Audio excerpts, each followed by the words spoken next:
I'd like to. How we doing? Hello? Try testing again. Test. Test. There we go. All right, I'd like to call to order the September 24th Select Board meeting at 6:30.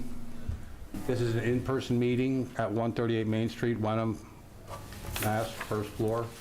As a convenience to the public, it is available electronically via the Zoom link below or via HW Cam for viewing and participation. In the event of a technology failure, the meeting will continue in person. Please be advised that the meeting is being broadcast live via Zoom. It is also recorded for playback video on demand viewing at hw.org. And please note that other than call to order, all times are estimated.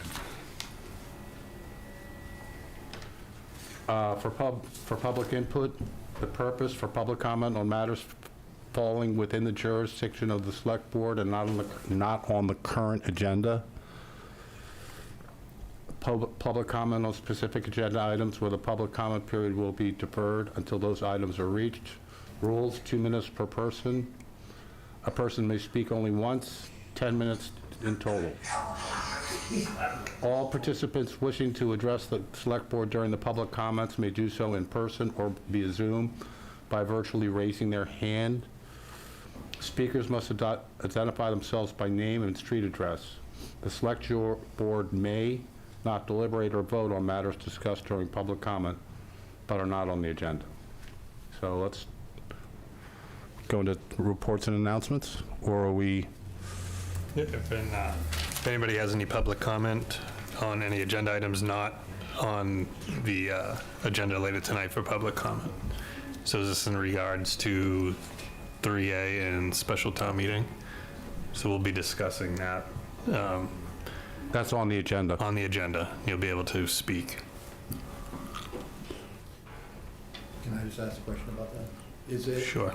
So I only have sort of more facts and figures on costs and stuff. I don't know, is that something that I should wait for, or is that? Yes, please. Anyone else?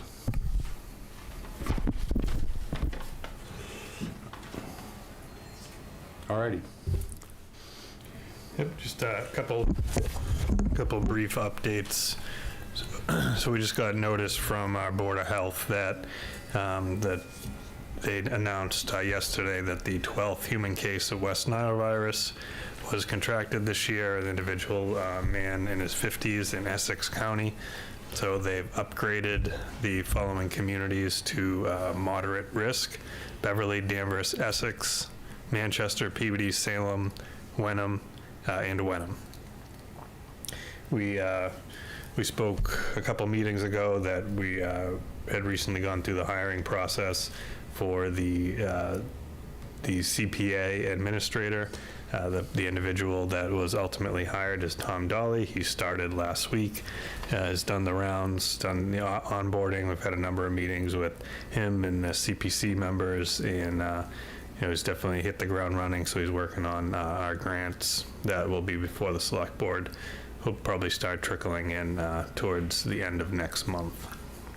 Also, Kim Butler notified me that she was finally able to hire an assistant director, which that position had been vacant over at the library for many months. So she is happy to be onboarding that person, and once they're on board, we'll bring her out to meet the board, at least virtually, at one of our meetings. And that's all I have tonight. Okay, so I was at a new elementary school meeting last night, and one of the things that is sort of driving that committee crazy is that people are connecting 3A with the new elementary school, and they have absolutely nothing to do with each other. They really don't. We've had some open houses at Cutler, at Winthrop, that have been very well attended, and there's a lot of misconceptions about what's going on there. that we're building this mega school, and it's going to have a mega feeling. But the reality is, what they've done is they've created neighborhoods within the school, so that, first and second graders have their own little area, third and fourth have their own little area, fifth and sixth have their own little area. So it looks kind of cool from the outside, but it looks big. But when you go in and see what the students are actually experiencing, it feels small because of this whole neighborhood approach.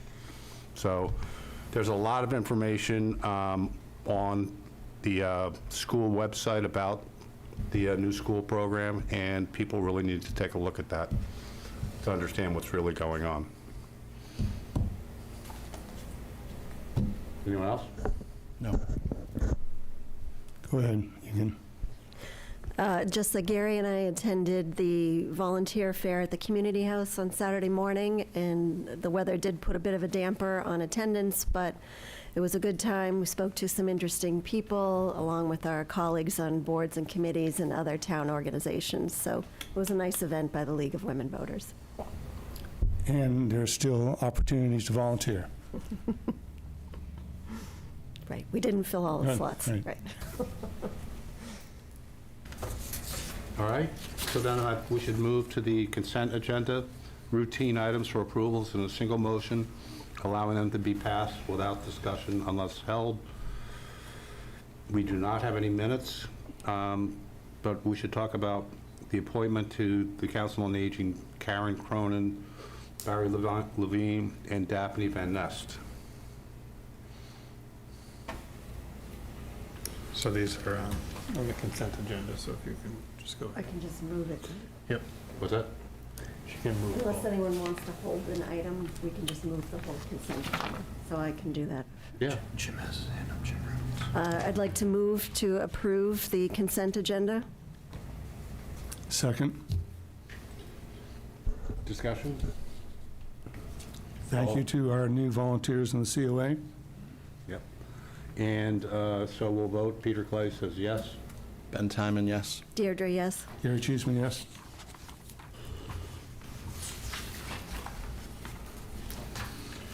New business. Items for individual consideration. These items will allow for public comment 10 minutes. Purpose, this comment period will allow for public comment on individual and will be held before or after the board's discussion of the agenda item at the discretion of the chair. Rules, 10 minutes per person. A person may speak only once. 2 minutes. I said that, didn't I? I said 10. 2 minutes Oh. per person. 2 minutes per person. A person may speak only once, and then 10 minutes total per item unless noted on the agenda item. So, We're gonna take H and I out of order. right, we're going to take H and I out of order. Do those now. Okay, so discussion and potential vote on canceling the upcoming special town meeting. So I can maybe ask for public comment at this point if they have. Should I? Yep. All right, we'll go for some public comment. Yeah, do you mind? Yeah. Yeah. So, sorry.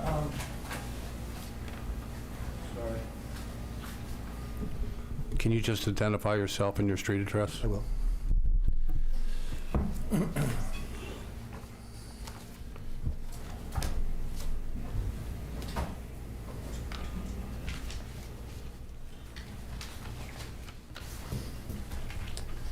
So last time I was here, I guess at your last meeting in the public comments portion, I was talking about what... Name and street address?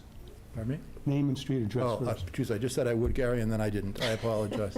Edward Flynn, 2 Sias Lane, Flynn. I was here and was talking about the costs of, potentially of 3A. And my biggest concern was number of students, because that's our biggest driver, as we all know. So I did some, and by the way, I went and got, went to the Q&A session that Steve had, directed me to. I have the study for Milton. And I already had and dissected the Cambridge Econometrics one. So what I come up with is this. There's 365 units potentially, and to try to figure out how many students we're going to have, both Cambridge Econometrics and Milton and planning coordinator Margaret had given me a comp. She was looking for comps, so she came up with Harbor Lights Anchor Point, which is not perfect because it's affordable housing, but it's right over here by the high school. I don't know if you guys have seen it. It's 38 units. And in the 38 units is 29 students. It matches exactly 0.8 students per apartment, which is exactly what both Cambridge Econometrics and Milton both said.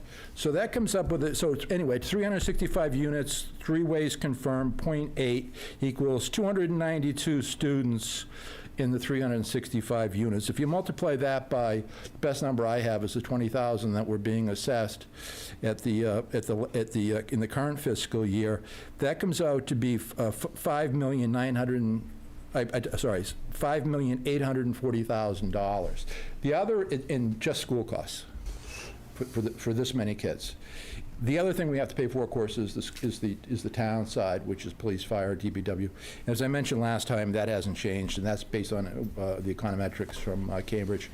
That's $420,000. So the total cost only, no revenue, is $6,260,000. Of that, of course, $5,840,000 of that is students. So that's what I mainly came here to tell you, is that this is going to be, I believe, a lot more expensive than people think it is. And I think it's going to be because of the students. And I understand that the state is very interested in getting this passed. And I know a lot of boards, probably most boards, would probably trade the train station in to make this go away, and I'm trying to be funny there. But, I mean, it's a lot. 25% of our housing stock is a lot. And if we get these people moving in and we have those type of students, it's going to be a huge increase in our costs. Thank you all very much, and I appreciate your time. Great, thank you. Anyone else? Do we have anybody raising their hands? Anyone in the Zoom audience, please raise your hand if you wish to speak. There is one, Mr. Chair. Okay. There Looks like Karen. Is it Karen? Karen, I promoted to a panelist, but this is a resident. Oh. Go ahead, Larry. Okay, hi, how's everybody doing? Larry Oak, 19 Longfellow Road in Wenham. The only thing I want to add, that was a great thing what the gentleman just said, but that's also, everybody talks about the sewerage and the water that's going to have to be involved, because it's a septic, town, and there's a lot of people who are adding here. I mean, we have water bans ever since I've been here 45 years, so just wanted to get that in there too. That's going to be another expense when that comes down on us, because the developer's not going to do it, Anyway, that's it. Thank you. Sewerage and water, that's what I was saying. Thanks.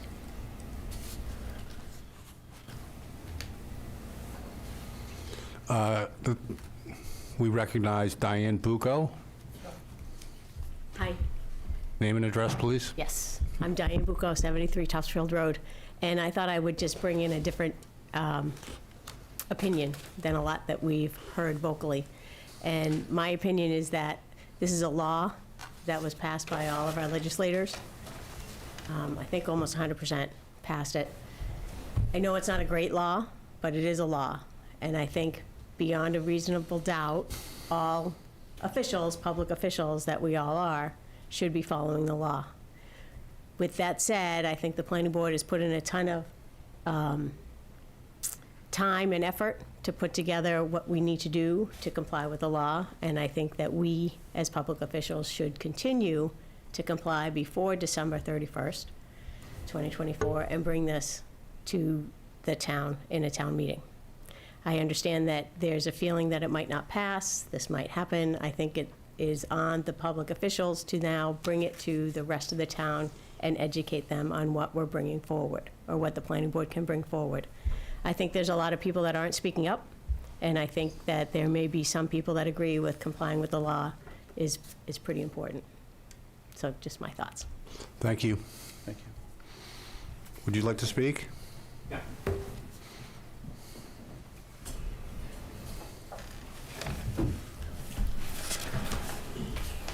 Hi, Angus West, 7 Walnut Road. I spoke at the last meeting, and I think you've already heard my general comment, which is we need to coordinate with what's going on in Hamilton, which is waiting to their spring meeting, and they're going to have 2 alternative proposals.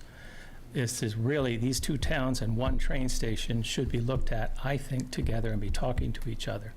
So there's a very good administrative reason to defer the action until the spring. Second, we know that a major challenge to the law and its validity is before the Supreme Judicial Court, and we should know the results of that by this early winter, which could help inform you and the board on what our position ought to be. Third, just a plea. I've seen the Select Board and the Planning Board want to say we're complying with the law, we're going to put it to the voters without taking a position on whether you recommend the action to the town. I think it's incumbent on you as officials to take a position of what you're giving to the town is something you recommend. So people have been a little bit hiding behind, oh, it's the law, without telling us you recommend it. And the last point, which is I think it's very helpful to have some of this cost analysis, because we are talking in some ways about civil disobedience, and it's important to know what the costs would be, what the state could really charge us with. Is there really the ability to assess anything beyond the very limited areas that they have versus all of these different we known costs of having that very large increase? So I do appreciate your considering this deferral to the 2025. I think it makes a lot of sense, and you'll have time to build a consensus if you strongly believe that this is the best thing for the town.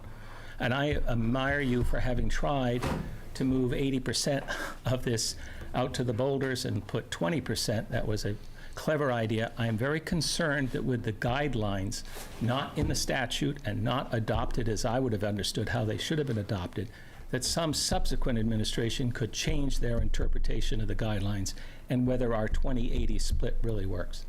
So all of that, I think this winter you're going to have a better idea, and I encourage you therefore to not hold the special meeting this fall, but do so in the spring. Thanks so much.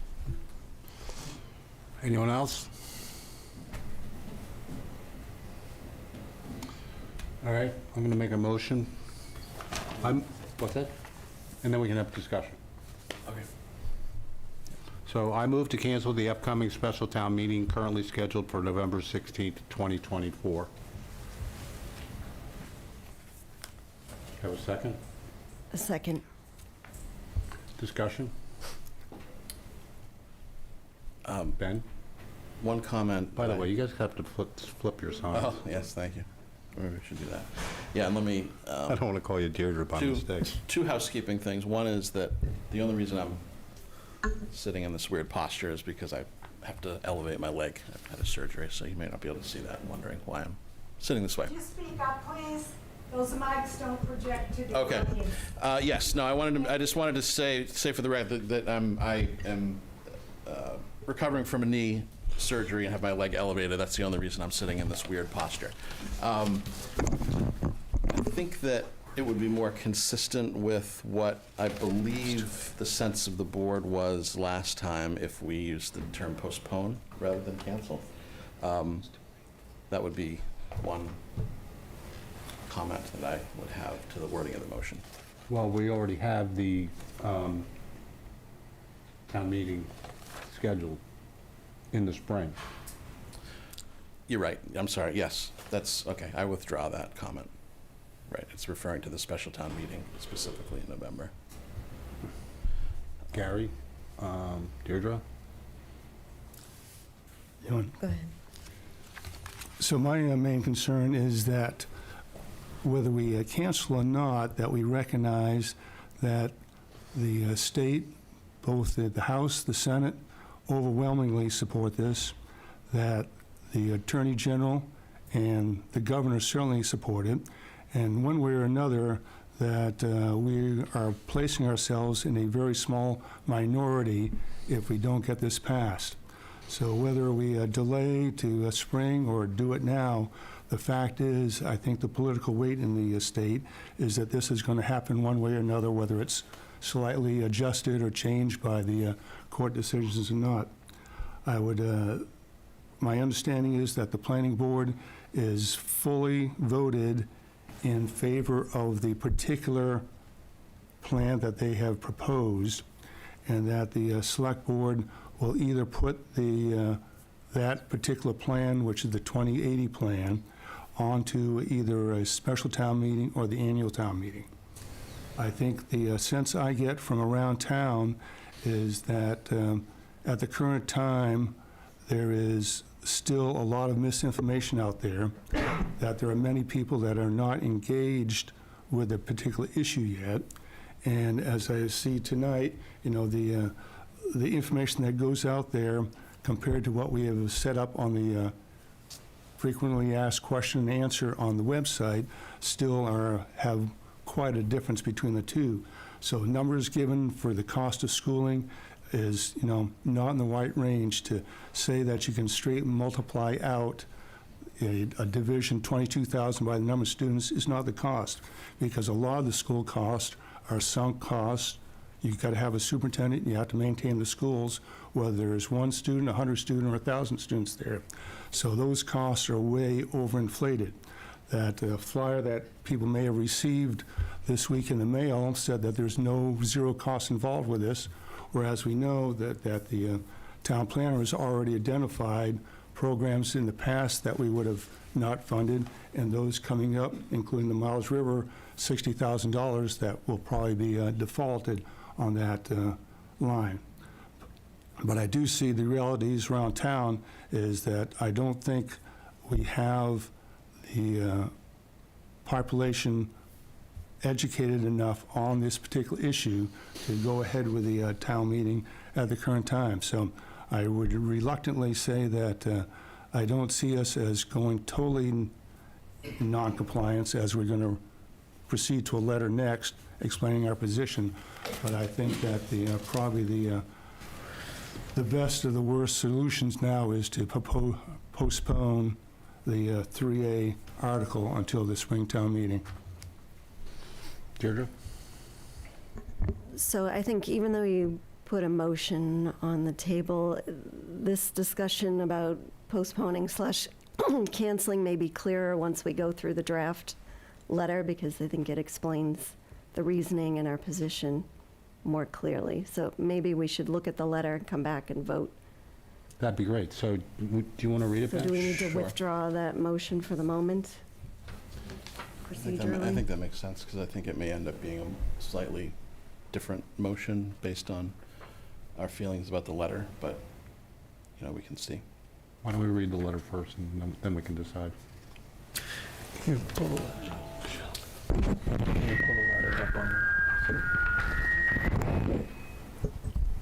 So, Mr. Chair, this is a draft letter that I worked on with Select Board Member Parati, and also received some input from less than a quorum of members of the Planning Board, including the Planning Board Chair.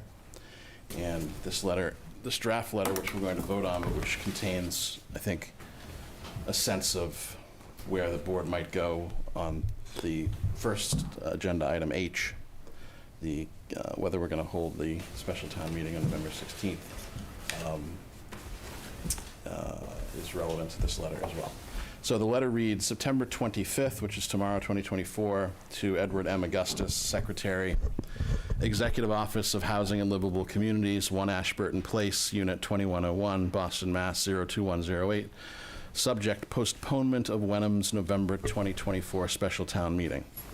Dear Secretary Augustus, the town of Wenham has worked diligently for nearly 2 years to meet compliance benchmarks under the MBTA Communities Act and the compliance guidelines for multifamily zoning districts under Section 3A of the Zoning Act.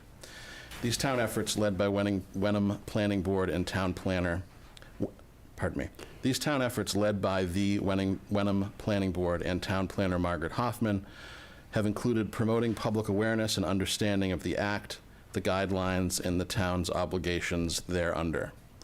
During this period, the Planning Board has worked with and taken input from sister boards and officials in town government, consultants sponsored by the Massachusetts Housing Partnership, and the public at multiple public forums, while also engaging in careful land use and zoning analysis to formulate a rezoning proposal that both the Planning Board and Select Board understand to be compliant with the Act and the guidelines. As a result of this process, the Planning Board has identified and selected multifamily overlay districts and has drafted a zoning bylaw amendment to submit the rezoning proposal or a substantially similar proposal for a vote at a special town meeting that was scheduled for November 16th, 2024. Despite the town's readiness on September 24th, 2024, i.e. this meeting, if in fact we take this action, the Wenham Select Board voted unanimously to postpone the special town meeting. The Select Board also voted unanimously to reschedule a town meeting vote on the rezoning proposal for a date no later than April 5th, 2025, if the Massachusetts Supreme Judicial Court, in its forthcoming decision in Attorney General versus Town of Milton et al., docket number SJC 13580, called the Milton case, affirms the Act and the guidelines, A, in full and or in a manner that does not alter the town's obligations under the Act and the guidelines, and B, with sufficient notice for the town to include the rezoning proposal in a town meeting warrant prior to April 5th, 2025. The Milton case challenges the legal validity of parts of the Act and the guidelines that are material to municipalities' compliance obligations, and the SJC will be the final decision maker on that legal challenge. Accordingly, the SJC's future decision is a subject of keen interest amongst Wenham voters, considering whether or not to support the rezoning proposal. The SJC is scheduled to hold oral arguments in the Milton case on October 7th, 2024. It appears unlikely that the SJC will issue its decision before November 16th, 2024, the date of Wenham's postponed special town meeting, or in time for the town to organize and properly notice a special town meeting that would be held by December 31st, 2024. The Select Board believes it is vital that Wenham's town meeting voters be equipped with all relevant facts about the Act and the guidelines before casting their vote on the rezoning proposal. If the special town meeting were to move forward on November 16th, voters would be deprived of answers to critical questions concerning the Act and the guidelines that the SJC will be answering in a matter of months. We believe that this fundamental uncertainty would create an uneven playing field for fair consideration of the rezoning proposal, likely tilted towards its defeat. By contrast, a future town meeting in early 2025, or one scheduled to promptly follow an SJC decision in the Milton case, will present Wenham's voters with a much clearer and more certain picture of the choices before them on this important issue. Please note that the Wenham Planning Board unanimously supports the Select Board's postponement of the special town meeting while the town awaits the SJC's decision in the Milton case. Thank you for your attention to this letter, signed by the Select Board members and CC'd to a variety of people, including potentially our State House representatives. So I know that was a lot, and I appreciate people's patience. And So I get postponed now. right, and so I think so the upshot of what this letter suggests we might do would be that we vote to postpone the November 16th special town meeting, but also vote to put the planning board's rezoning proposal under 3A to a town meeting if the SJC upholds the law in full or in a way that doesn't change what Wenham's obligations would be, and that if they do it in time for us to notice a warrant article before April 5th, which I believe is the at least tentative date of the annual town meeting. Right. So those things would go hand in hand. We'd be postponing, but we'd be saying that it is truly a postponement to be held probably at the annual town meeting in April if the SJC upholds the law and does it with enough time to put it on the April 5th town meeting warrant. So this is really good. Thanks. So do you want to change the motion? Yeah, I'm happy to make a No, motion. I will withdraw Yeah. the first motion. I'm happy to make a motion, and I defer to the chair as to whether there'll be further discussion now or after a new motion is put on the table. Well, typically, we make the motion and get it seconded, and then we discuss. All right, so I move that the special town meeting currently scheduled for November 16th, 2024 be postponed, but be rescheduled for a town meeting vote on the planning board's Chapter 3A, Section 3A compliant rezoning proposal for a date no later than April 5th, 2025, if the Supreme Judicial Court, in the forthcoming decision in the Town of Milton case, affirms the MBTA Communities Act and the Section 3A guidelines, A, in full, or in a manner that does not alter the town's obligations under the Act and the guidelines, and B, with sufficient notice for the town to include the rezoning proposal in a town meeting warrant prior to April 5th, 2025. Second? Second. Discussion? Point of order. I don't think, you're in the middle of a vote. I don't think you can postpone a special town meeting. What you're postponing is the vote on this, whatever you want to call it, but you can't postpone the special town meeting. You're just postponing the vote on whatever it's called. Okay. So I'll withdraw the motion and move that we are voting to not hold the special town meeting on November 16th, 2024, but to schedule a vote on a Section 3A compliant rezoning proposal for a date no later than April 5th, 2025, if the Massachusetts Supreme Judicial Court, in its forthcoming decision in Attorney General versus Town of Milton, affirms the MBTA Communities Act and the Section 3A guidelines, A, in full or in a manner that does not alter the town's obligations under the Act and the guidelines, and B, with sufficient notice for the town to include the rezoning proposal in a town meeting warrant prior to April 5th, 2025. Second. Discussion? I'd make a couple of editorial changes to letter one with recognizing Margaret's great efforts over the last 2 years. I would not call out a particular individual, so I would just leave it as town planner. And then down, third paragraph, the Wenham Select Board voted unanimously, and I think we got a quorum tonight, but not, are we going to have Karen available? Karen is available. Yes. I'm on the line. All right. So we could do that. The,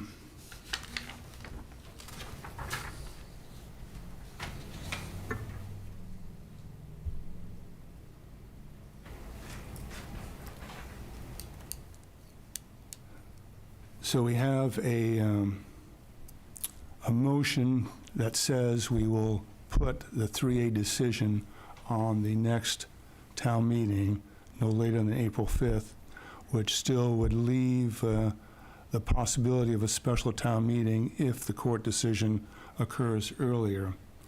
It also has a couple of stipulations in there, but I think the public ought to understand that, you know, there's 3 steps here that the planning board has developed a full plan. The select board will be responsible for putting that plan as an article onto the town warrant, and that the depending on what the Supreme Judicial Court decision is, that either we'd go forward with it or the whole process might be altered or negated. But my sense is that even with all those occurring, that the 3A or a similar proposal will continue to be pushed from the state level on the town. So that I don't see that the postponement is going to have that much of an eventual end effect. But I think the letter states our position well, and that will go ahead and make the decision next April. My comments are already incorporated, so do you want to see if Karen has comments? Karen, do you have any comments? No, I have made myself pretty clear. I support everything that Gary is saying and mimic a lot of his information, and I think we're ready to vote. So so the motion on the table is, as I said it, and then we'll be moving on to discussing the letter where we could, consider Gary's edit to the whole letter, but that would be a separate motion, so. Okay. So we're going to vote? Ready to vote? Okay, Peter votes yes. Ben, yes. Deirdre, yes. Gary, yes. Karen, yes. Okay, so now let's move on to I. May I, before you move on to that, may I say one thing or ask a question? We just voted on, No, it doesn't have anything to do with the voting. Okay. I think the topic's finished. It has to be, so the public comment has to be connected to an agenda item right now. I just wanted to ask, when I spoke with the planning board earlier this year, Madam. I'm sorry, Marjorie Gajeski, Yeah, no, 7 Madam. Perkins Street. We need to follow protocol here, I think, Mr. Chair. I mean, there'd be an opportunity for people to speak, but I think we should stick with the protocol, the agenda, and Well, then. my question is, they were going to have someone, now I can't even think of the name. Anyway, has the fire, police, DPW all submit reports to you on what's happening, and even the school district as to Yes. dollar amounts and so forth? Yes. And are they available for us to see? Dollar amounts for what? To see the reports of what the fire, police, DPW, and school boards would recommend, the ramifications of certain amount of people, children, et cetera, cars. I don't think those reports exist in the way that you're asking. I was told that it wasn't a planning board thing, it was after the We're planning going board. beyond, Mr. Yeah. Chair, we're going Okay. beyond. All right, I'm This is sorry, not- ma'am. So no one wants to answer if they've been, We're done. I'm sorry. We have to follow our protocols. I'm going to help you with it. yeah, Okay, if you don't. okay. Thank you, Mr. Flynn. Okay, so the discussion and potential vote to finalize and sign the letter to Secretary August. This letter outlines the Select Board's rationale for canceling the special town meeting, along with Wenham's efforts/progress in planning for 3A compliance. So we've already had some Right. minor modifications per Gary. Right, and there's an additional, I think, decision for us to make. It's also relatively minor, but in the CC block, in the draft letter, we've tentatively CC'd Senator Tar, Representative Cairns, Representative Paracella, and I don't know whether the members have any particularly strong feelings as to whether or not we ought to CC them or not. Well, I think Bruce Tarr should know, and if you're going to copy him, then you got to do Sally and Jerry. Mhm. Does that make sense? That's to me. Yeah, I think they should be made aware from us so that they don't hear it somewhere else about the town of Wenham. It should come directly from us. Yeah, because isn't Rockport kind of making some waves? Because that would be Senator Tarr as well. Yes. Right. Okay. So I'll make a motion that, with one edit, which would be removing the town planner's name, but keeping the word town planner, that the draft letter that has been presented to the Select Board today and read aloud by me at this meeting be approved by the Select Board to be sent to the Secretary of the Executive Office of Housing and Livable Communities, Edward M. Augustus, as soon as possible. Second, Discussion? Let's vote. do you want to take public comment on the letter? We Oh. didn't do that. Yeah, any comment on the letter? There's- Yeah, real quick one. Just the one thing that's omitted from the letter, and I wondered if you considered adding it to your case against Angus West, 7 Walnut, is one of the benefits of deferring to our spring annual meeting is that Hamilton is lagging behind us. But Hamilton has one shared train station with us, and together there's over 1,000 units between the two of them. By waiting until the spring, the slow boat in this convoy will be hopefully ready so that we can look and make sure that we don't need to make any modifications in light of what Hamilton's plan is. I know for most towns that doesn't matter, but this is one train station smack up against each other. Angus, So I any only comments on the letter? It is whether you would want to put a paragraph into the letter explaining that there are benefits by waiting to see your sister town that shares this train station would have its 3A proposal ready for our review at the same time. Isn't that what this paragraph talks about?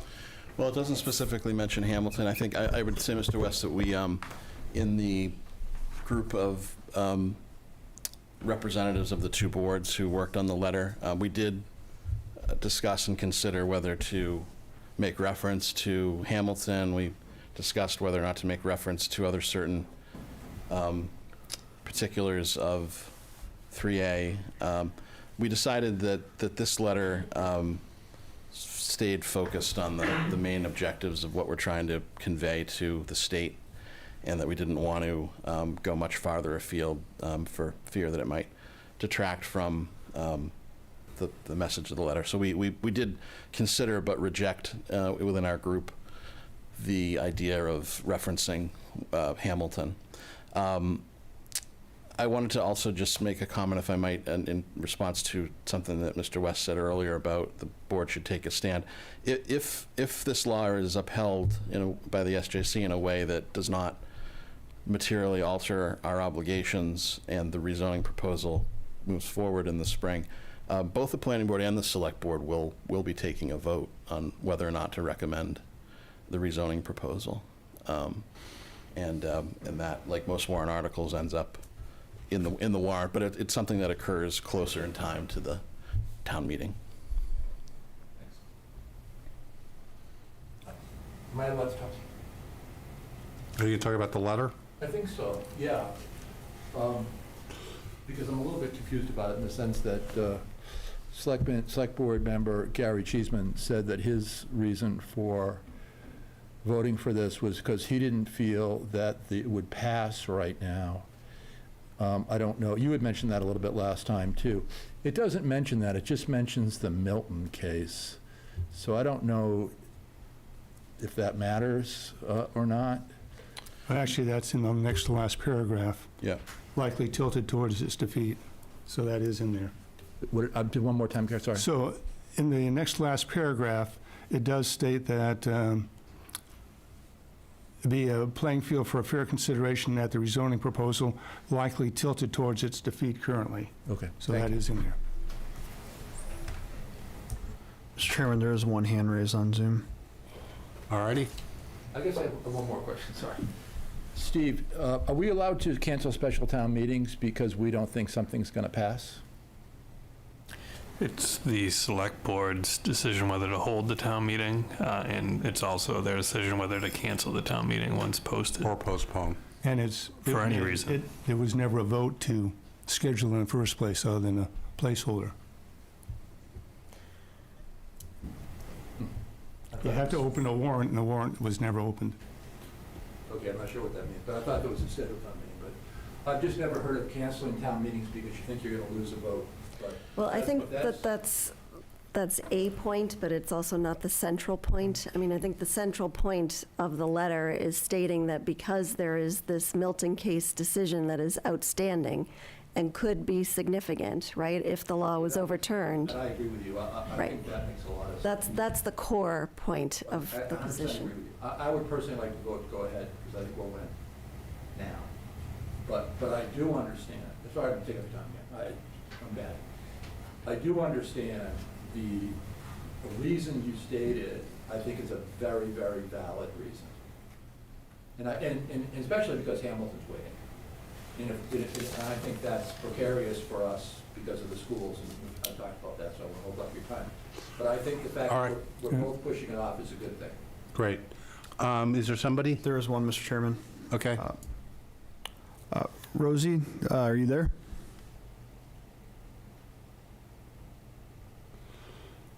You're muted.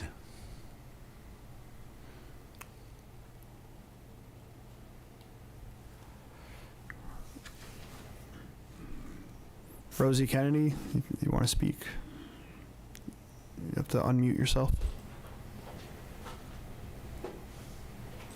Hello. Hi, go ahead. I'm sorry.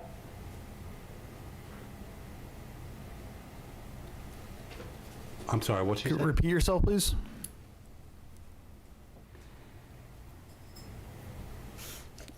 Might be an error. Have her hand raised, possible. All right, let's, all right, Sign out. All right, continue. we have to vote, right? Okay. I vote yes. Ben, yes. Deirdre, yes. Gary, yes. Did we lose Karen? We might have. Yeah, I don't believe she's I here. think we did. Okay, so 4 yeses and 1 Absent. One absent. absent. All right, so now we go back to the regular scheduled program? Yep. It's Peter West Designs.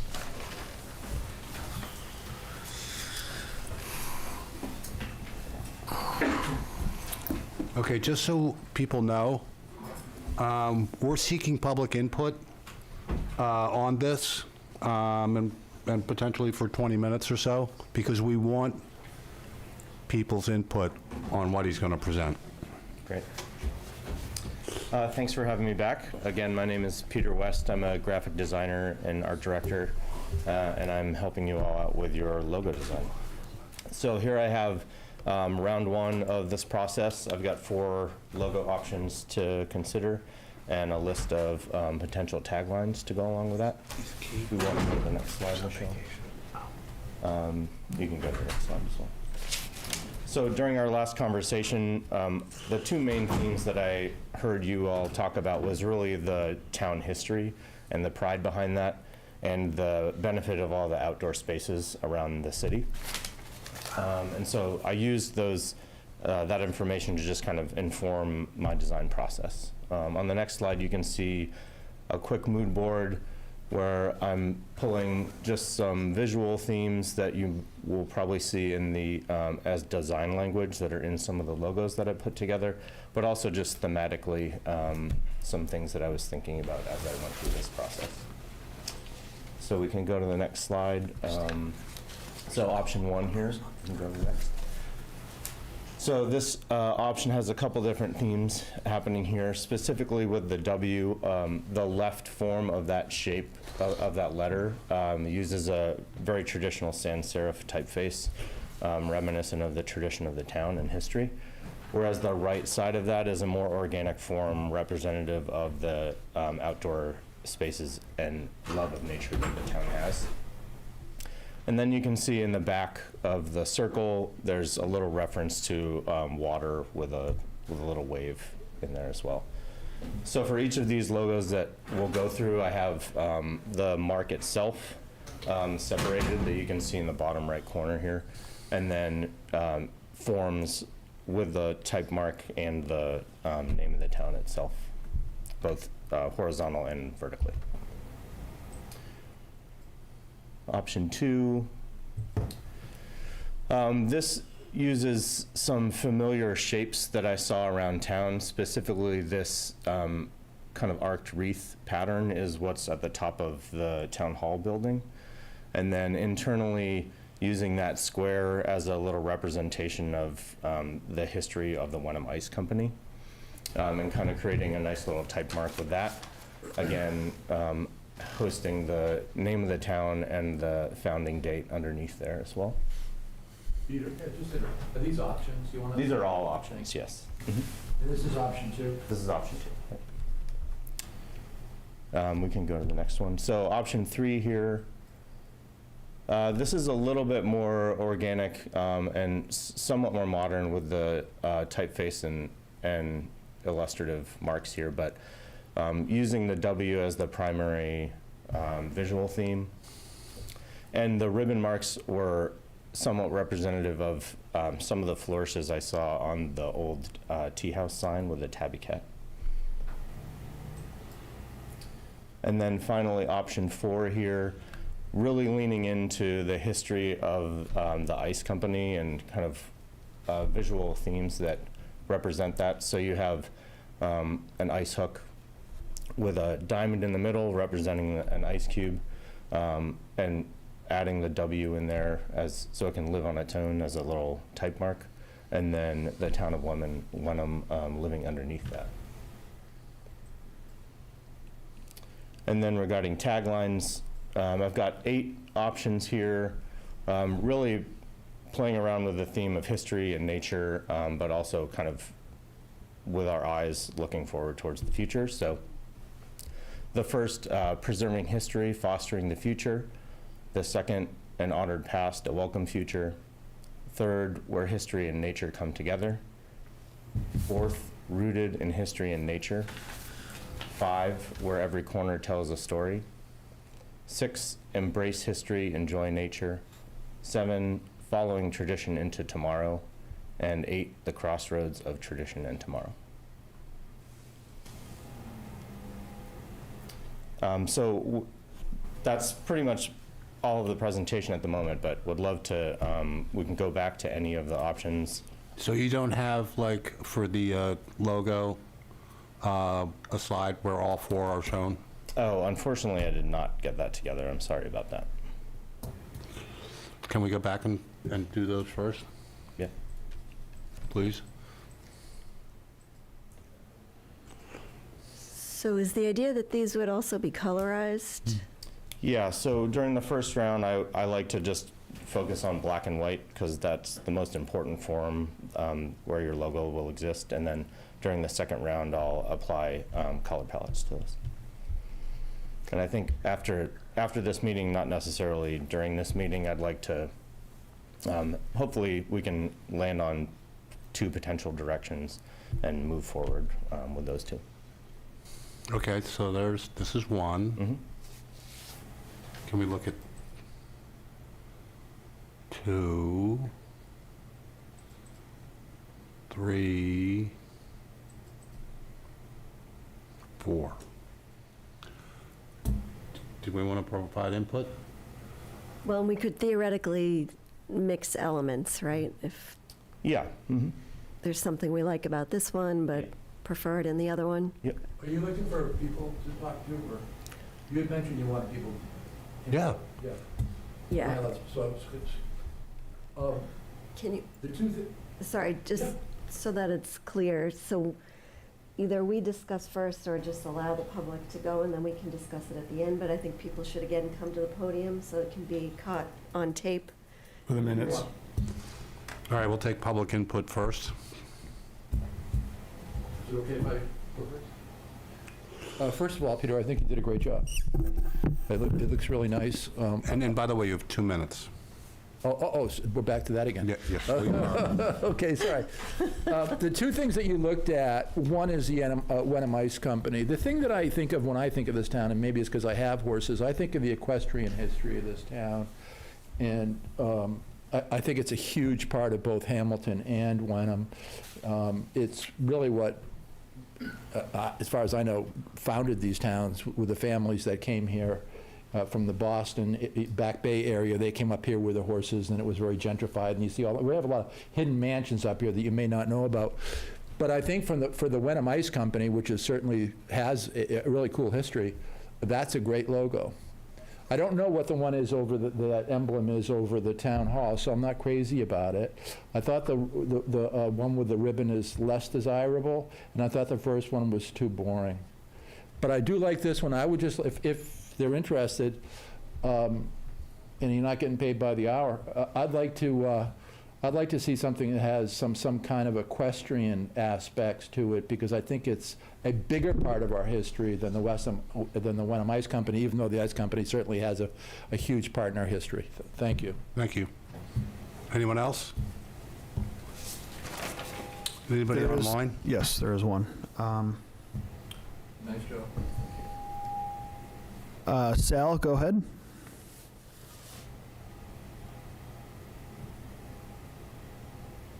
Can you hear me? Yes. Okay, I'm not normally one to pipe in on things of this nature, but just a comment, especially whereas this is what I used to do for a living before I became an engineer. I developed logos and I did commercial artwork. These remind me more of commercial logos that one might see on a hotel or branding for high-end glassware. I don't think they are quite appropriate for a town logo because they don't really represent the feel and the background of our town. Our town is a historic town. Our town is a town with a lot of history.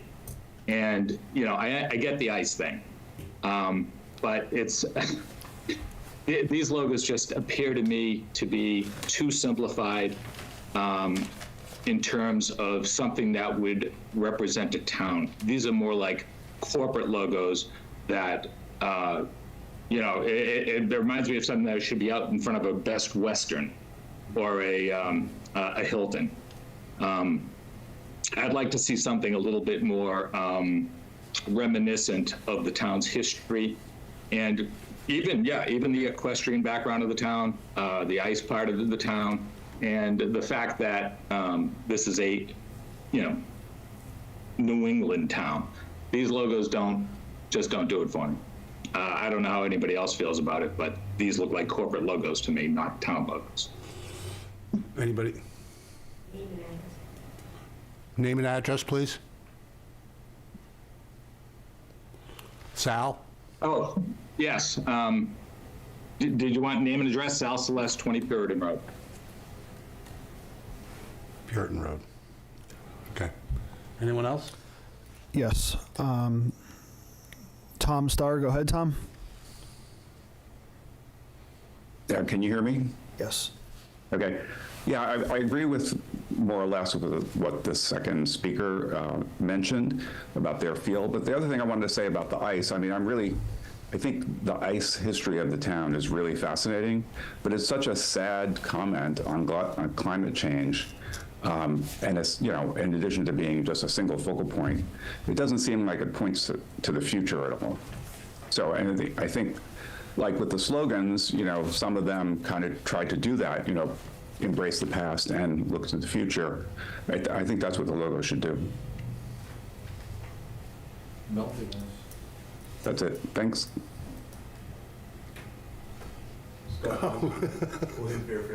Scott, you got to walk up and, please.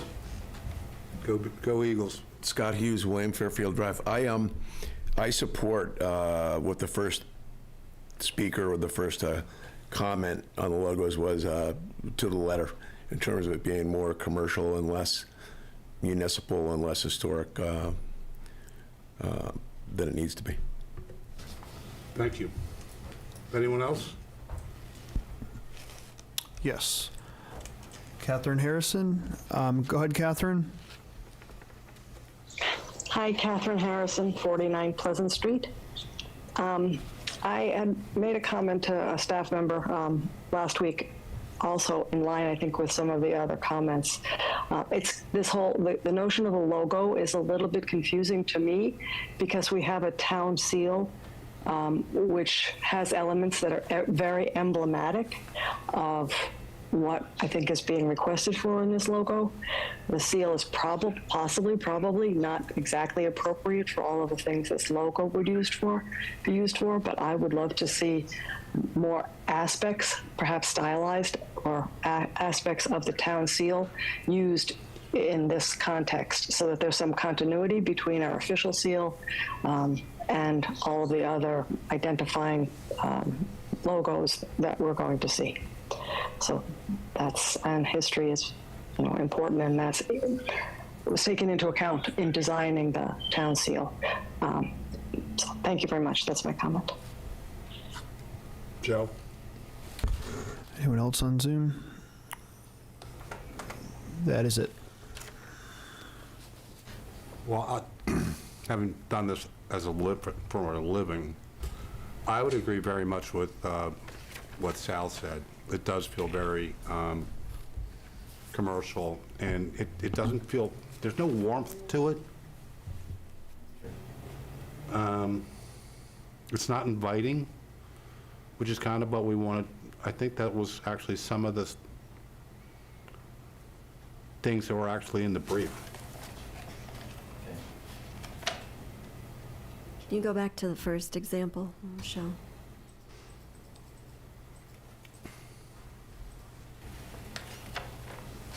See, I have a hard time getting W out of that. I mean, I like the water and the, sorry, Deirdre. I mean, for me, this is sort of getting the closest, I think, and to what Catherine was just saying of being a bit reminiscent of the seal was sort of I think that's water in the background.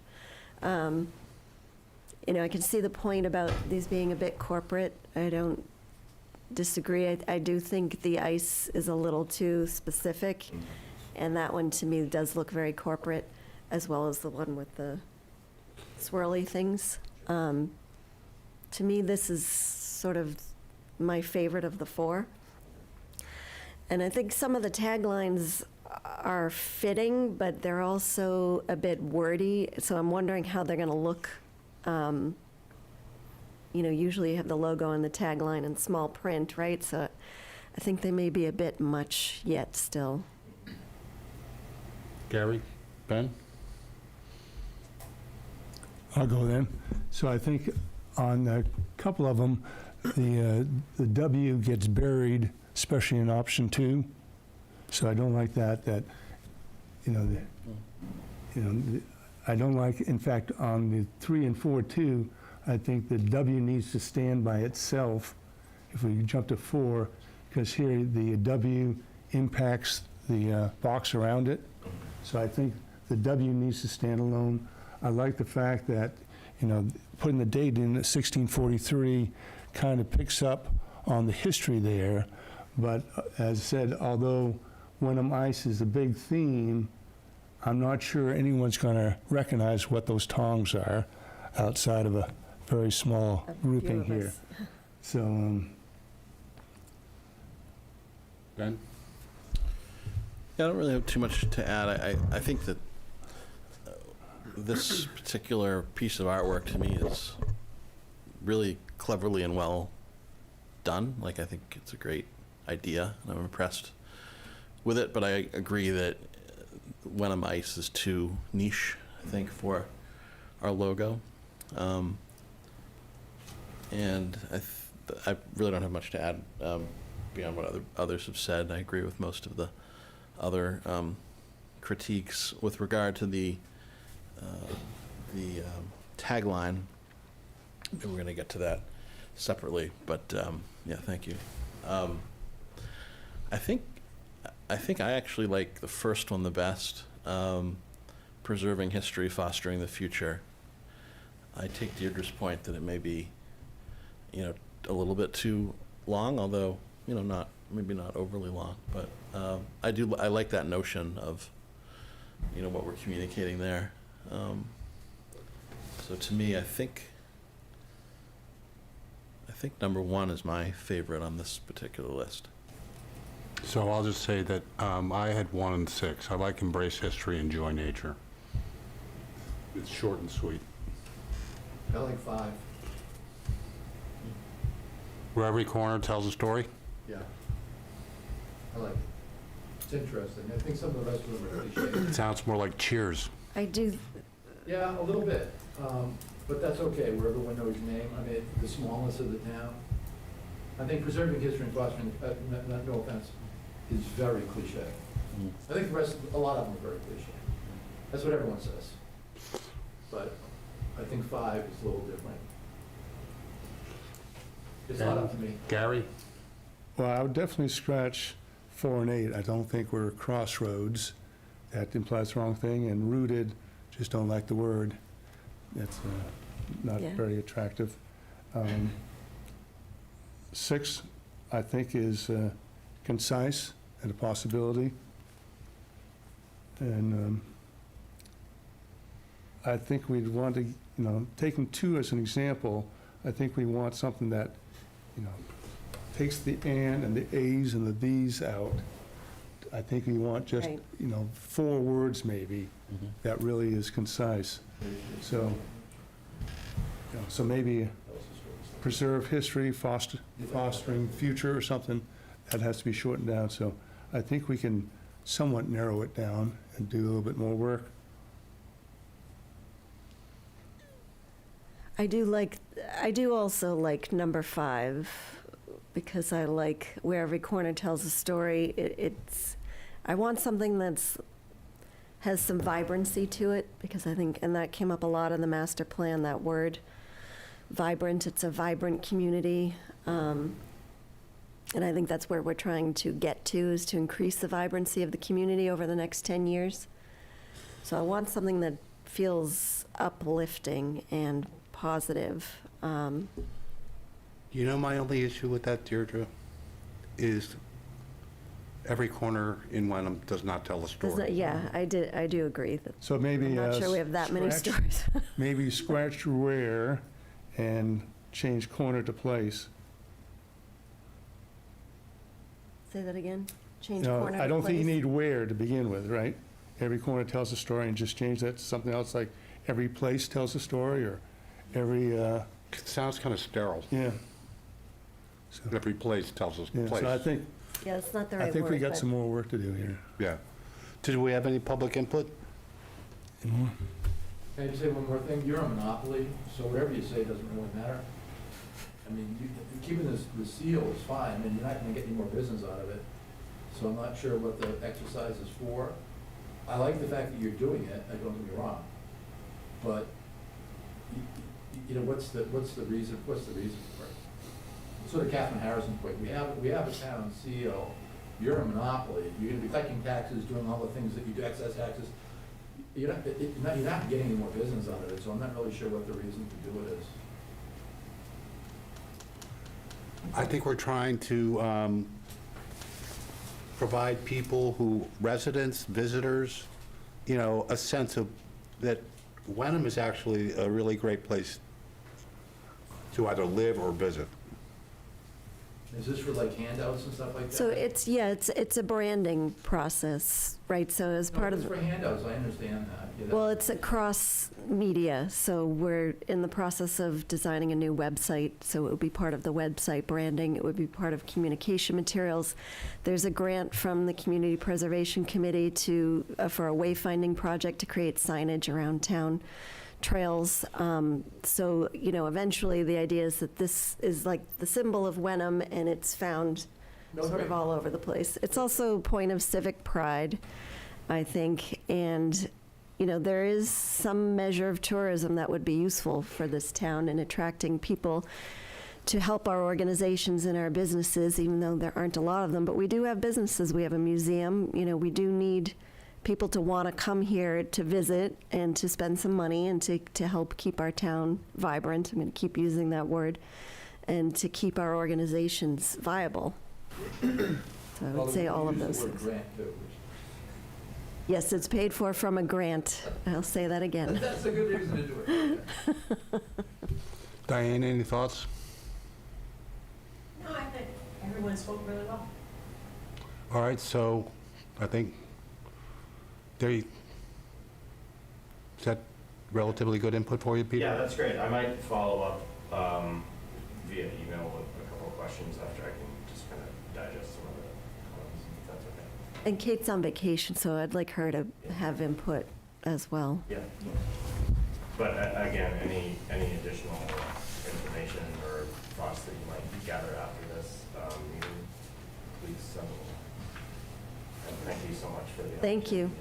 Thanks Yeah. for all the work. Thank you. All righty. No, we're done. Okay, so finally, discussion and potential vote to reduce the speed limit on Monument Street to 25 miles per hour. Good evening, everybody. First and foremost, I have no artistic ability whatsoever, so the fact that he was able to come up with some of the things is way beyond my... All I could come up with, every speeding driver gets a ticket. What do you think? Put that in the logo. Yeah. That's all I got. Many of you probably heard of an incident we had at the end of, I think it was right at the end of February, beginning of March. It was a near miss, but for the grace of God, as a parent, which many of us are in this room, it keeps you up at night and makes your heart sink. And it was literally centimeters for what could have been a horrible tragedy, and thank God it was not. And so what that did is it sparked a lot of conversations with the residents, with the police, with public safety in town, with highway. DPW was involved, some of the residents on Monument Street, one of which is here, and if he wants to speak, that's great. If not, I don't want to put him on the spot. But so what it did is it caused us to, really stop and think about looking at some other safety measures that we can do. One is an obvious one relative to Monument Street specifically, which is the speed limit. And that's what I put in for an agenda item, just to take a look at lowering it from 30 to 25. I know Selectman Anger had mentioned and reached out relative to maybe looking at a broader coverall relative to lowering the speed on all the roads in town. Not super clean if it's a state road, and there's some other parameters that come into play that make it more difficult, but I certainly would be on board with taking a stronger look, not just police, but certainly the board and other folks in town as well, to take a look at that. But tonight specifically, the agenda item that was submitted is Monument Street specific. I think it can only be a good thing. It would, there's no reason that I can think of not to do it. I stand here before you now as, something that I would strongly recommend as the police chief. And if there's any questions about that, I'd be glad to answer it. What is the standard speed limit in a densely populated residential? So unless otherwise posted, it's 30 in most circumstances. And it depends, like I had mentioned, state roads are a little different. But, that's in town, and in most spots, that's what it is, unless it's otherwise noted. We don't have the option in New England. It makes it hard to talk about things like speed bumps in certain neighborhoods, because it's DPW Director Souza will be more than happy to speak about that, whereas it makes his job much more difficult. His men and women that are out there plowing the speed limits, the speed bumps make it difficult in cold weather areas for winter when it comes to plowing and things of that nature. So that makes it more difficult. But our men and women are out there diligently as far as with motor vehicle enforcement. Our visibility, I think, is really good.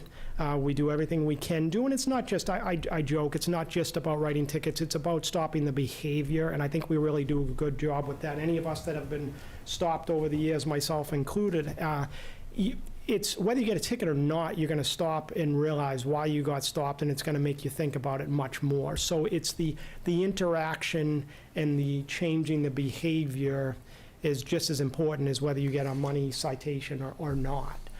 So it's us being out there, it's us being visible. I think in 8 some odd square miles, it makes it a heck of a lot easier, and especially since we switched to the black and white cruises a few years ago. When myself and the deputy took over, I think that gave us a more visibility footprint in town, which I think is good.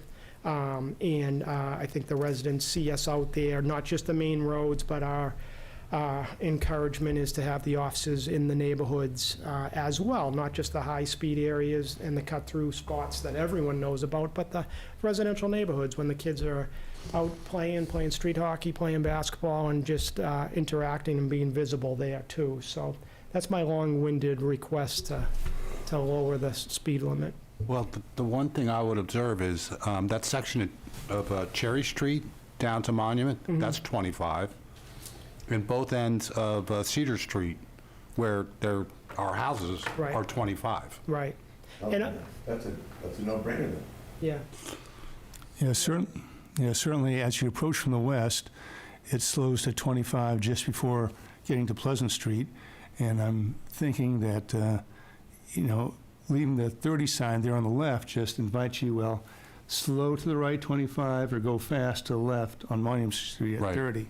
So perhaps both options really should be 25. Yeah, I agree, and again, I'd be, there's probably, if we really, looked at every single road, there's probably some that we're not thinking of at the top of our head that could also merit a real strong, hard look at making those modifications as well. Like I said, there's very few circumstances where I can think it's ever a bad thing to have slower motoring public in town. Yeah, there's a pretty good little area to celebrate. Sir, You can't speak from there. Sorry, Oh, I'm sorry. sorry, you need to just be recognized and then come to the podium. Oh, okay. Never mind. It wasn't that important. Thanks. So, any more discussion? I mean, I just want to say I'm very much in support of this, and also I would be in support of looking more town-wide, as you mentioned, at slowing the speed limits. I can tell you, throughout the entirety of the master plan process, we heard it repeatedly as just a very consistent concern, and the street name varied, but it was very consistent that people drive too fast through town. And you can put whatever street in you want, Maple Street, Larch Road, Monument, Cedar, no matter what. So I really think, Is Maple Street near you, Yes. 25? no, I think it's 30. But I think looking at it town-wide would be a really good thing to get some public input on that and to know what you recommend as the police chief. And just to say on Monument specifically, I mean, even today, a few hours ago, I saw tremendous speeding on Monument to the point where I was, alarmed and stopped going in the other direction. It was so alarming at how fast this person was going. Yeah, no doubt, and it's not just speed either. There's modifications that can be made to, vision's a big part, especially at the crosswalks, if there's any blind spots. And DPW Director Sousa's been great about using available funds that he has in his budget to take a stronger look at that and to try to, if there is any vision problems, to try to get ahead of that. And then working with the bus companies as well in this specific situation as well. It's looking at where the bus is stopping to get kids on or off can make a difference relative to the fact does the kid have to cross the lane to get onto the bus, as opposed to if the bus turns around and pulls on the side that's adjacent to the driveway or wherever the bus stop is.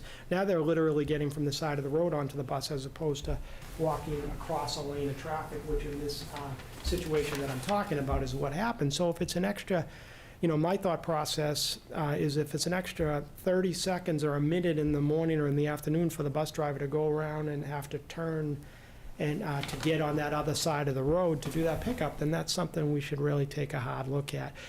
Detective Sergeant Marsh, who's also our safety officer, does a really nice job looking at these areas. He provided me with some good docs. And what I can do as well, the deputy and I'll do an internal review with the officers that are out there that are not stuck behind a desk like we are often, and that can give us some input on what they think, not just the speeds, but some other areas that need to take a hard look at to make some safety improvements.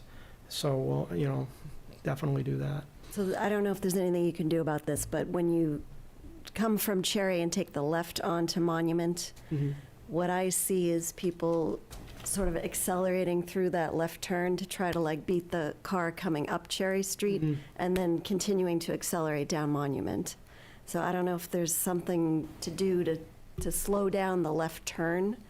It seems like people just hit it. Yeah, and I know just what you're talking about. Yeah, absolutely. Could you put a sign up, like yield to oncoming traffic? That's what I was just going to say. There's a lot of signage options that are a low cost modification that sometimes does make a difference. We have the radar trailer, which is portable, which we can put in problem areas as complaints come in from the public. It's easy to do that. However, in our, 60-some-odd years of experience between the deputy and I, what we see with that is it's a Band-Aid, whereas it slows things down, especially for the folks that are taking that road every day to and from work or what have you.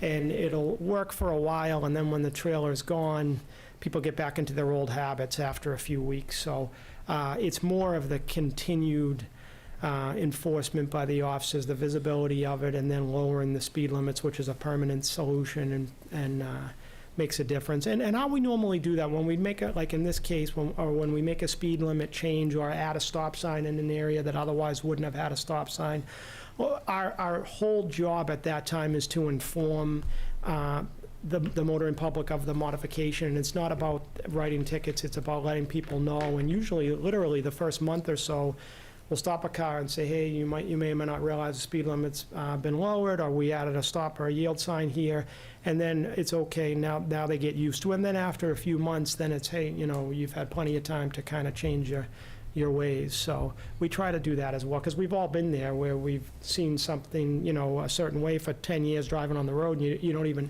see the change because you get so locked into where you're going. So we should vote on this. Need a motion? Yep, please. Move to reduce the speed limit on Monument Street to 25 miles per hour effective September 24th, 2024. Second. Discussion? And, I'm sorry. What I was going to say, what I'll do is I'll reconvene, I'll go through TA Poulos to get it back on an agenda with my recommendations, maybe in a month or two after doing that review with the officers, and we can maybe look at some other streets that we want to make the changes That'd be to. Great, Kevin. Yeah, That would be, great. okay, so, Awesome. Thank you. let's vote, I say yes. Ben, yes. Deirdre, yes. Gary, yes. 5 yes and 4 yes and 1 absent. Great. Thank you, Chief. Thank you Thank so you. much. I'll let DPW Director Souza know his men and women are the ones that'll help us with the signage, so we'll get going. Thank you so much. Thank you. Great, thank you. Discussion on Patrick Waddell's email titled Invitation to provide input at select board meeting on the town branding September 10th, 7 p.m. First off, is Patrick? We didn't see him earlier, but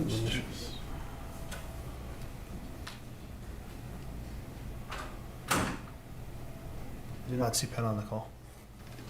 And did you share your response yes, with the board. with everybody? Yep. With the board. Yep. Yeah. Yeah. It was an excellent response. Yes. Sufficient, All right. yes. So I don't think we really have to talk about that anymore. So now we're down to J. Discussion and potential vote to allow the First Church of Wenham to submit one-day liquor license application without payment and send payment at a later date. Yes, so the short of this is we have a policy for one-day liquor license that requires the application to be complete, including a check payable to the town of Wenham for the one-day liquor license fee. The First Church of Wenham has made the request that the board amend its policy to allow them to submit the application and for it to be without a check or form of payment, and for it to be considered complete by the board for the granting of the one-day liquor license and allowing them an additional week or so to process the check and get it over to the town. So in the interest of being specific, I think just to be clear, this is specifically for funerals. This is not a blanket Yes, exception for the funerals. church. It is for funerals because they cannot be predicted, and it's usually a very short, few-day turnaround to get the event together and ready. And the people, the family is looking to have a liquor license for the service and the reception afterwards. So I think it's specific to funerals. It's also, I think if we approve this, it should approve the short turnaround time as well, that it's understood that because of the nature of funerals, there's whatever. I mean, I don't know if we specify that, but just to be clear, the parameters essentially. Yeah, I think the motion has to include for funerals only. Right, yes. And it's a short You all right with turnaround that? for the application and a, 1 week to process. It's basically for them to go through their internal process of producing a check rather than scrambling. So do you want to amend the motion? And are we making a fixed time instead of a later date to within 1 week, or what's their processing time? What are they looking for? I mean, I prefer to fix it. Yes. So that they try to run a check run weekly. So I think, without having them here, it seemed that 1 week would probably be adequate to get, to get through another check cycle. I have a question. Shoot. So First Church of Wenham, unless I'm forgetting something, is the only house of worship within, like, physical house of worship within the town, is that correct? Yes. Okay. I don't know whether there are any other organizations that would qualify as religious organizations other than the First Church of Wenham. If there are, I think we would want to have the policy, applicable to any religious organization, rather than just First Church of Wenham. First Church of Wenham is the only nonprofit religious organization, which is like a term of law. Then I think this is fine, but I just wanted to raise that. Your lawyer. So you would include First Church, or you would specify for funeral services instead? At any. Yeah, I'm saying that I think it should be for funeral services at any, religious, maybe just funeral services at any house of worship in Wenham. It happens to be that First Church of Wenham is the only house of worship, but who knows if, Right. some That sounds other fine. one may. If the Moonies move in, they used to be up in Gloucester. Yeah, who knows, could. Did you know that? Deidre's got this one? I'd let Ben do it. All right, I'm happy to do it Deirdre, if you fire want. away. No, let Ben take it. Okay. I move to amend the one-day liquor license application policy, currently requiring a check to be submitted with application, to allow houses of worship in Wenham to submit one-day liquor license application without a check and send the payment at a later date, only for funerals.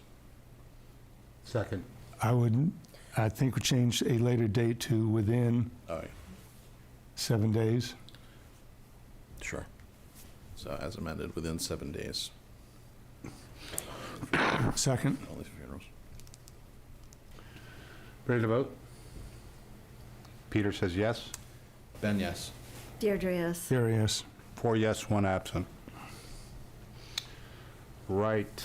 Oh, We made it.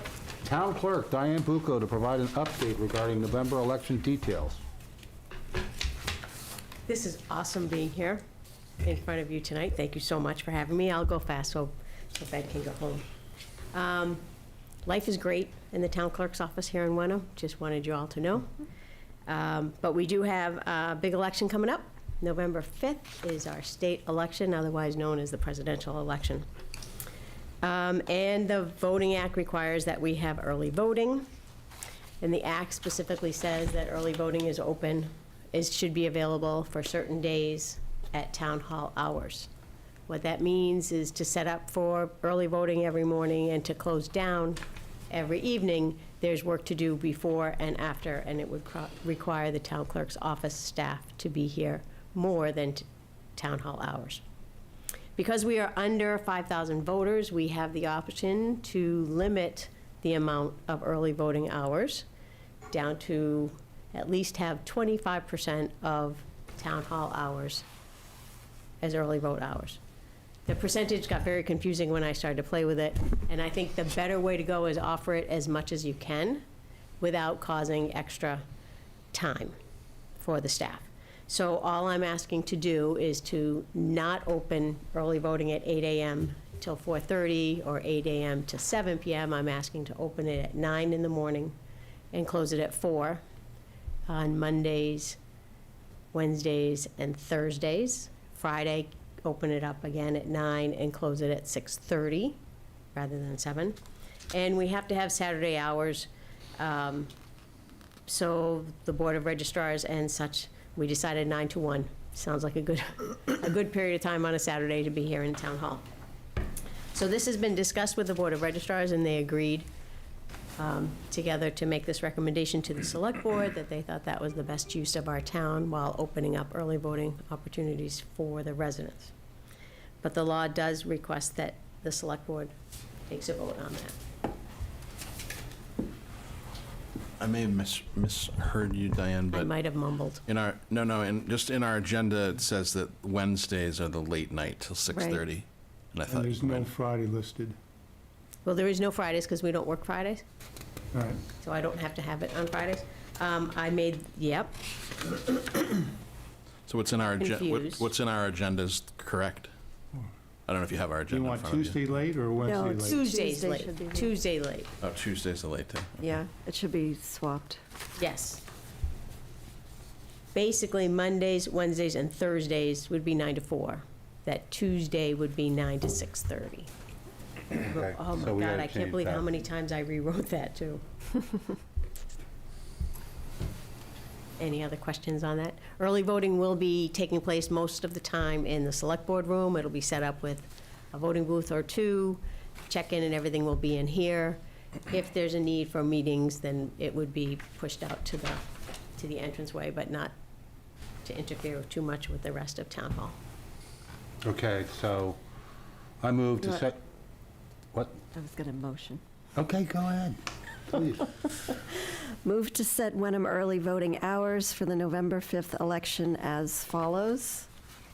Oops.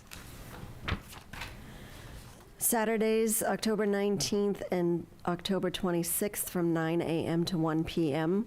Mondays, October 21st and October 28th from 9 a.m. to 4 p.m.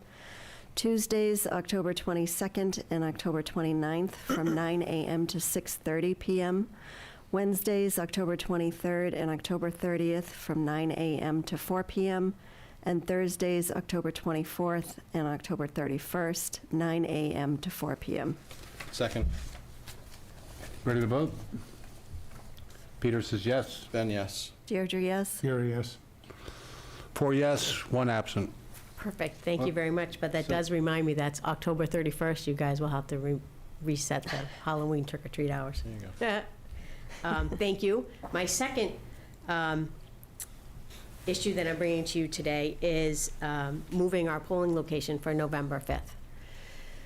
So in 2014, we moved from voting from the schools at Bucher to Town Hall. The schools didn't want us in their building, and that was fine. And we had presidential election there in 2016 in here, no problem. It was busy, it was tight, it worked out fine. 2020, for the presidential election, we had COVID, and we had to wipe everything down, and everything had to be spaced out, so we got special permission from Bucher to use it.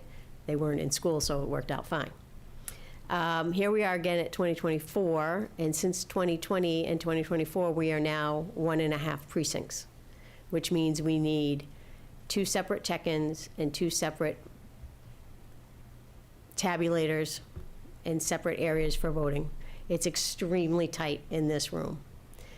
The museum had already offered to close for the day to allow for better parking, and the museum has a wonderful room in the back called Burnham Hall.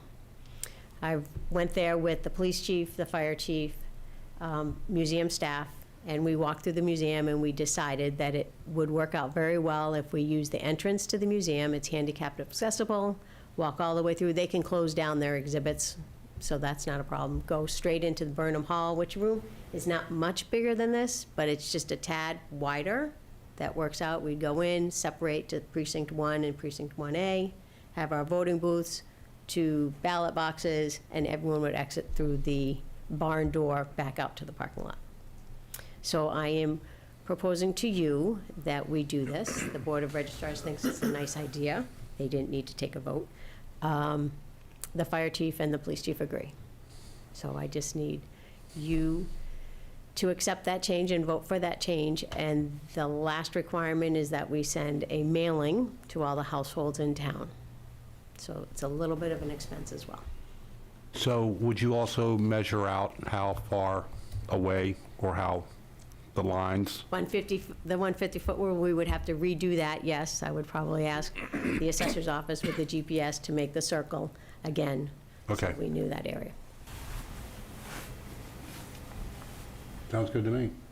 In addition, Diane, to the notices that'll go out to voters of the location change, will there be signage here, Yes. day of? So Yes. people- okay. There'll also still be signage at the Bucher School, because people still think that they vote there all the time, so that there's always a sign there. We'll try to use the electronic board and the poster boards, and probably ask for some social media presence or on the website, as much as we can.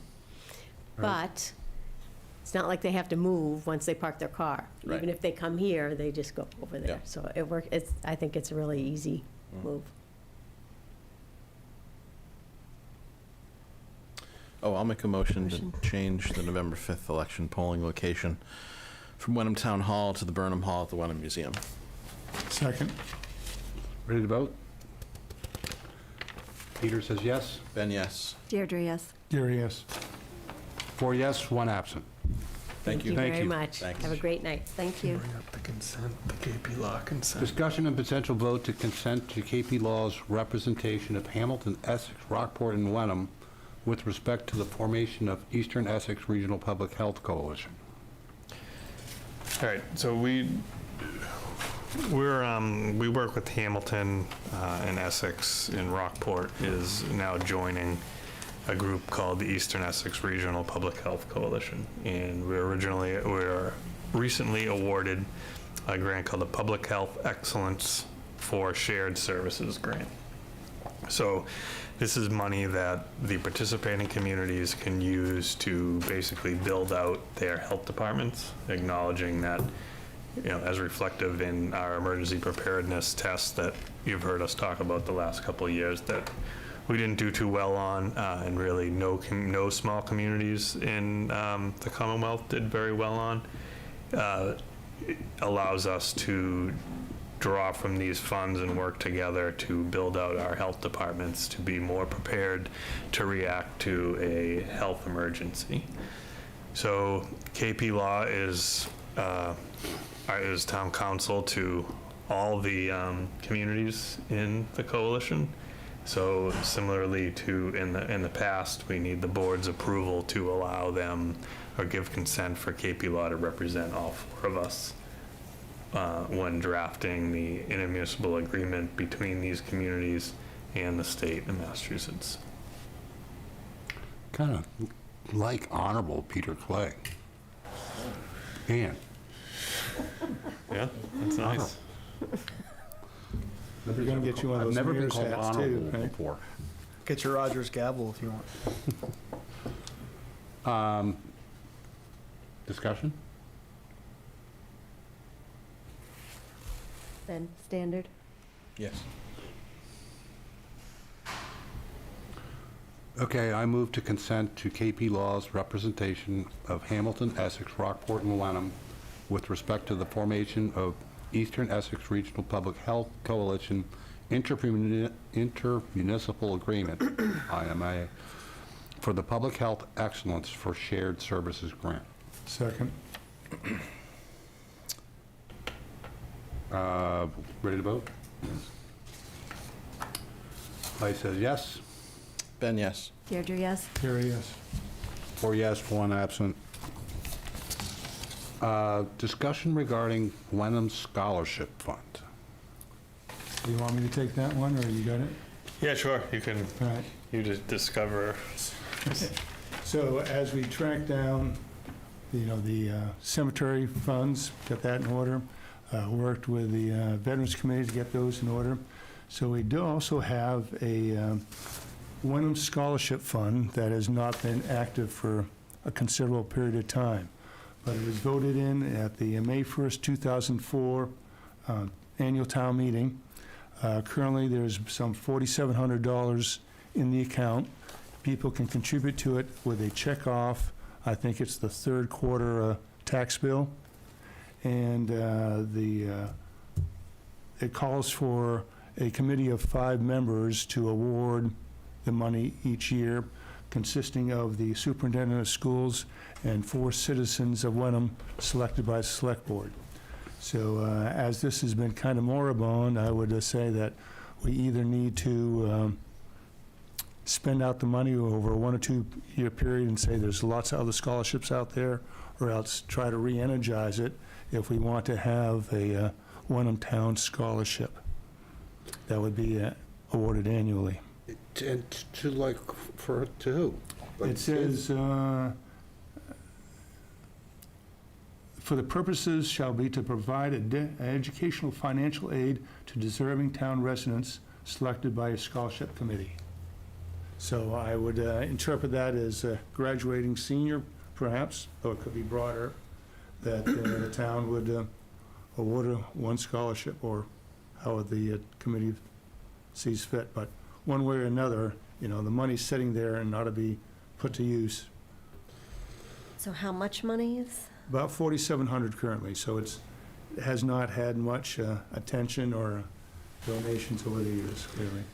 And what was the source? Do you know the source of the funds or? The source is donations on a checkoff on the tax bill. Okay. And it's tax deductible. Is it a 501(c)(3)? No, it's a town account. Which is also, I've found, is deductible. It's just you got to deduct it a little bit different way, what Jeff Stulad was telling us. So the WVIS maintains scholarships for high school graduates and college students. And I think I don't know what the endowment in it is, but I know it's an active scholarship every year, and they grant, a half a dozen or so to Wenham residents. So to the extent that we have the ability to transfer this money to a different existing scholarship pot, I don't know if we have that discretion, but if we do, that might be one that is sensible to combine with. I think my concern with granting a scholarship for this coming year that depletes the 4,000, which presumably would be the case unless, we get a lot of additions, it might cause a little bit of confusion, I think, amongst high schoolers and so on, if they think, oh, there's a Wenham scholarship fund, but it's only for 1 year, and then it sort of goes away. So since no one knows about it at this point, it seems to me it might make sense to just donate the funds to a more vibrant scholarship fund.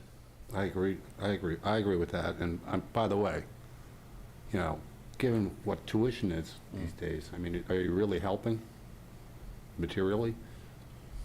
Well, so I like the everything helps. I like WVIS. I mean, help is help, I hear you, but it's not a lot of help. Yeah. So perhaps Steve can check and see if that's a doable solution to transfer the funds one time to WVIS. And Although you may not need to transfer the funds. I mean, we could ask WVIS to award the scholarships on our behalf, and the town disperses the funds. Yeah, I'll see the option. And ultimately, you'd like to see this fund go away. We're dissolving the fund. Obviously, the funds that are in there will go towards a scholarship of some way, but then that will be the end. Just because I feel like that, if town meeting created it, I'm assuming town meeting may have to terminate it. But I'll find out. Okay, and I have a suggestion. Steve's got his sheets out. I was looking at them. I think we need to do like a separate session on a Saturday morning or something like that. Just spend 2 hours going over goals and objectives. Because tagging that at the end of a meeting, I don't think we're actually at our best. Although I think we're close to the finish line. I think, I think what, just real quick, what I did here, Michelle, can you just pull up the goals? And it'll take 2 seconds, we had, probably, if you include our workshop, probably 5 or 6 kind of, spitballing sessions where the board, we went through our 5 or 6 categories that we came up with last year and came up with a whole list of possible goals for this upcoming year, the year we're 3 or 4 months into right now. And so I essentially just took what I heard and developed a list that I, prioritized based on, what we're currently working on now, things we have underway, capacity to do, just timing that makes sense, and put together a list, and also taking the feedback from the couple different board members to, kind of build out the template with a more robust description of each and with specific action items. So that is what I did, and I believe it's, somewhat of an aggressive goal for all of this in 1 year, but I think that, right, that's the idea, is to be, try to push yourself a little. So, but I think generally it's probably achievable for the most part. And we don't have to have it tonight, but really just, maybe I'll bring it back next meeting, but just looking additions, subtractions. And let's put it early on the agenda. Okay. Right? Yeah, it's old business, so it always follows at the end, but we can take it out of order. That's your call, Peter. Yeah, I would prefer that. Okay. Ms. Karen's not here tonight, so it'll probably be good for a meeting where all 5 of us are here. True. So we'll put it on the agenda early in the meeting and put it to bed, hopefully. Sounds good to me. You guys all right with that? Sure. And you got Halloween on the next meeting, right? Halloween hours? I didn't, but we will now. I feel like I forget that every year. And we get to call a special meeting or something. No candy for you, Steve. I know, right? Anything else to talk about? All right, so I'd like to adjourn the September 24th, 2024 Select Board meeting at 8:17 p.m. And our next meeting is on October 8th at 6:30 p.m. Second. Discussion? Just kidding. Clay votes yes. Ben, yes. Deirdre, yes? Harry, yes.